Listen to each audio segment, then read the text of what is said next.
ከእሱ አይደለም ከጌሙ ላይ ትንሽ ብትለቅባቸው መልካም ነው ብዬ አስባለሁ። ሰው ከዛ በፊት ማሜ ደስ ብሎኛል ስለተፈታ ቪዲዮም ሰርቻለሁ። እንኳን ለልጄ ለሚስት አበቃ ለቤት አበቃ ማሜ። እንግዲህ ለቤት አበቃ ማሜ። እንግዲህ ሁላችሁም አፉ በሉኝ ይቅር በሉኝ ብለዋል። እኛ አጠፋ ብዬ አላስብም። ጌም ተጫውታል። ትንሽ አንዳንድ እንትን የሚሉ ነገሮች አይቻለሁ። ከዛ ውጪ ግን ማሜ በቃ አዝናንተህናል። እባካችሁ በሌላ ነገር አትዩበት። ልጅ ለማሳደግ ኢትዮጵያ በጣም ከባድ ጊዜ ላይ ነው ያለ ነው። ዶክተር ሆኖ ልጅ ማሳደግ አይቻልም። እግዚአብሔር ምስክሬ። አካውንታንት ሆኖ ልጅ ማሳደግ አይቻልም። ምንም አድርጎ ኢትዮጵያ ላይ መኖር አልተቻለም። ኑሮ በጣም በጣም ውድ ነው። ኤክስትሪምሊ ኑሮ በጣም ውድ ነው። ለመኖር አስቸጋሪ ነው ኢትዮጵያ።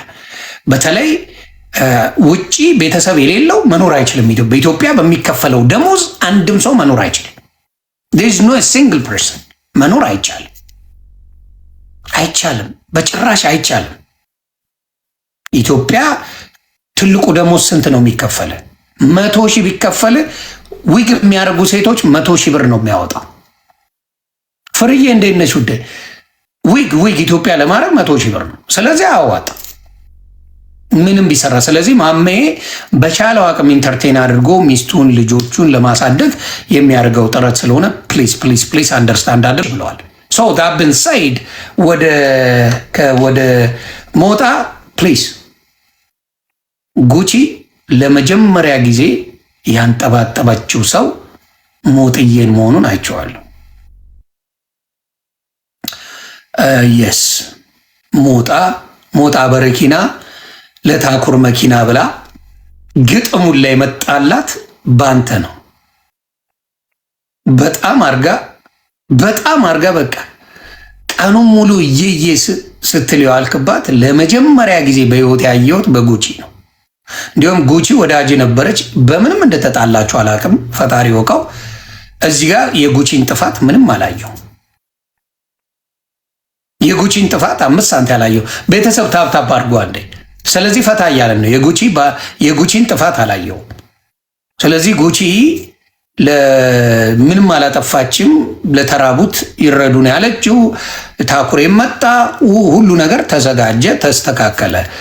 ከዛ ሞጣ በብስጭት ሩዋንዳ አደረገው። በእኔ በኩል ነው መሆን ያለበት። እኔ ለአማራ የጮኩት እኔም ለዚህ ነው። አማራ እንዳንተ የላሰ የለም። እኛ ስንጣላ አማራን ልሰናል። ስንጣላ ሲሰድቡን ተሳድበን እናውቃለን። በደንብ አድርጌ ተራግጭ ያለው አማራ ክብር እየሰጠኝ እኔ አማራን ነክቼው አላውቅም። አምጣ አማራ ክብር ሰጥቶኝ እኔ አማራን ተናግሬ አላውቅም።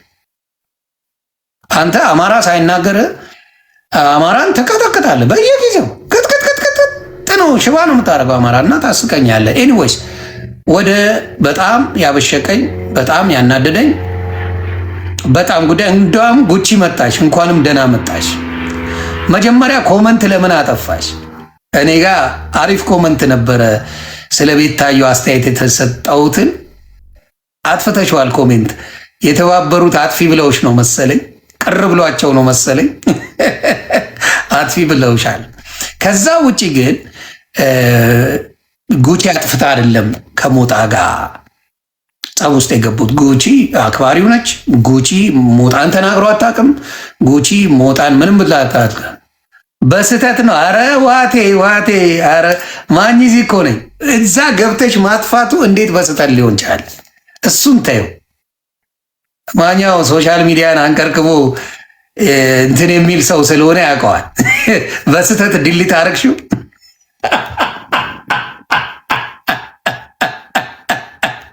ጉቺነት ተይ እሱ ያጣፍጥልሽ። ቅሬታ ከሆነ ቦታ ቀርቦብሽ ነው።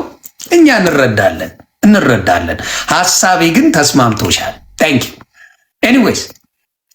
ስለዚህ ሞጣን አልተናገረችውም። አማራ ይረዳን ያለችው ሲሆን ሞጣ በይ ጉቺ በርቺ፣ እንደዚህ አይነት ነገር ጥሩ ነው ለአንቺ፣ ለአማራው ለምታደርጊው ነገር በጣም ደስ ብሎኛል ብሎ ነው ማለት የነበረበት። ጓደኛው ስለሆነች ክፉ ተነጋግረው ስለማያውቁ ክፉ ተነጋግረው አያውቁም ከጉቺ ጋር ጉቺ ለመጀመሪያ ጊዜ ዝግ የዘጋችው በሞጣ ኃይለኛ ዝግ ሞጣን አንጠባጥባ ይኸው እስከ ዛሬ የጉቺ ስም ሳይነሳ በሞጣ ውሎ አድሮ አያውቅም። ስለዚህ ጉቺ ኮንግራጁሌሽን አት ዘ ኤንድ ኦፍ ዘ ዴይ ውጤታማ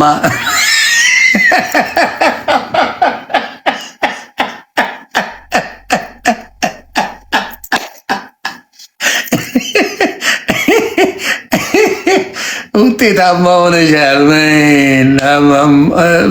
በጣም ተመችቶኛል። ኤኒዌይስ ያ ነገር አይቻለሁ። ሌላው በቀነኒ ጉዳይ እጅግ የተሰማኝ ነገር አለ። ጉዳይ ፈይሳ ለሊሳ ኦሮሞን አይወክልም። አደራ ኦሮሞን ተናገረ ብላችሁ ደግሞ ፖለቲካ እንዳትሰሩ። እኔ ችግር የለብኝም፣ ግን ኦሮሞን አይደለም። ፈይሳ ለሊሳ ስለ ቀነኒ የተናገረው ስለ ቀነኒ ወንድም የተናገረው ገና ትንሽ ነው ብሎ ነው፣ ገና ልጅ ነው ብሎ ነው። ልብ ያለው ወይም ደግሞ እንደኛ የጎረመሰው ወይም ደግሞ በሱ የሚስተካከል ሰው ቢሆን አይናገረውም። እርግጠኛ ሆኜ እናገራለሁ። አይናገረውም። እናቱ ወልደው አይናገርም። ይሄ ልጅ ስለሆነም ነው፣ ልጅ ስለነበረም ነው። ይሄ አንዱ ዓለም የሚባለውም እህቱን ሲደበድ ዝም ያለው አቅም የለውም ብሎ ነው አጠገቡ የነበረው አንዱ ዓለም እንደዛ ሲያሰቃይ ነው። ይሄ ልጅ ግን እየደረሰ ነው፣ እንዳትንቁ እየደረሰ ነው። ከሁለት ከሶስት ዓመት በኋላ እብድ የሆነ ያፈረጠመ ጡንቻ ያወጣል። 3 ዓመት 4 ዓመት ትሰጡታላችሁ። ወደዳችሁም ጠላችሁም መንግስት እርምጃ ካልወሰደ መንግስት ህግን ካላስከበረ ይሄ ወንድሟ ያላበት ዝም ብሎ ሀገር ላይ አይቀመጥም። እውነቴን ነው የምነግርህ፣ መንግስት አይቀመጥም። እውነቱን አውጥቶታል። አባት አልቅሰዋል፣ እናት አልቅሰዋል። የልጃችን ደም ሁሉ ነገር ልጃችን ተበድላብናለች፣ ልጃችን ራሷን አላጠፋችም ብለው መስክረዋል። ይህንን ነገር ለማደባበስ በኦሮሞ ባህል አስመስለው ቁማር እየተጫወቱ ነው። ቁማር እየተጫወቱ ለምን አንድ ስተተኛ ሰው ዘፋኝም ይሁን ፓስተርም ይሁን ሼክም ይሁን ቄስም ይሁን መጠየቅ አለበት። ስተቱ ነው መታየት ያለበት። ስተት ሰርቷል።